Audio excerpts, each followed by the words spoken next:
The last straw, a Providence club forced to close its doors after police say the club was open after hours with the front doors and windows locked with metal gates and people inside. And this is just the latest in a long list of violations over the years. 12 News reporter Matt Paddock joins us live now from Providence with the details. Matt? Well, Legacy Lounge on Manton Avenue is no longer a nightlife spot. The owner accused of making it look like the club was closed from the outside while locking customers inside. People are going to die. You're not going to be able to get out.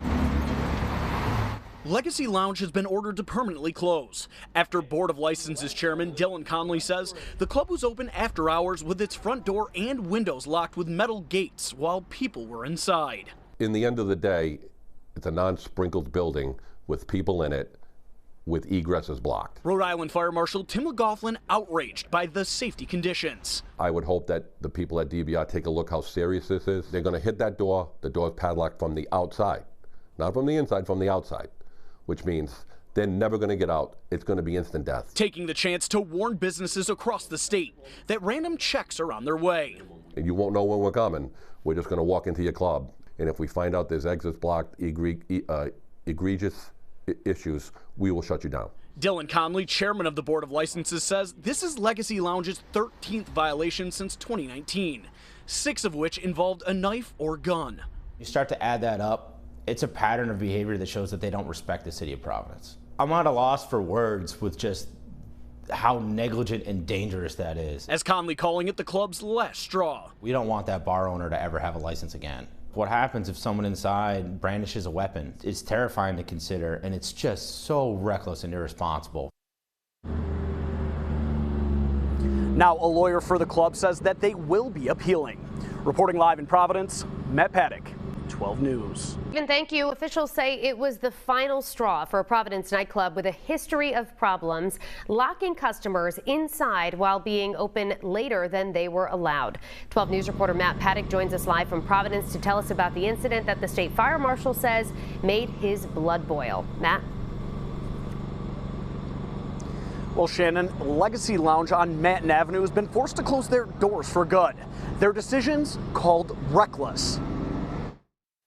Irresponsible to the point of reprehensible.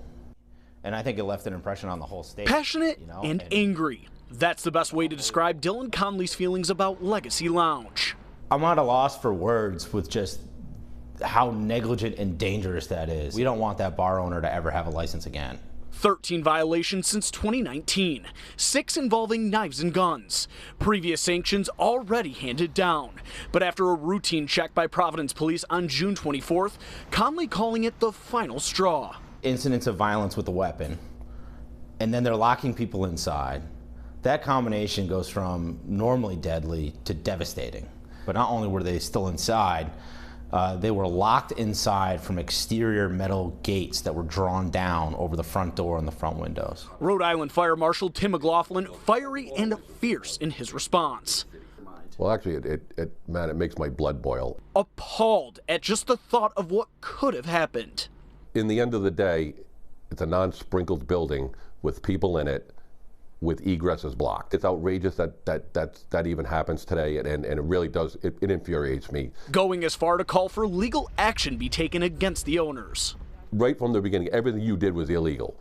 So you were running, your time was at 1 o'clock, you were running an illegal establishment after 1 o'clock in the morning.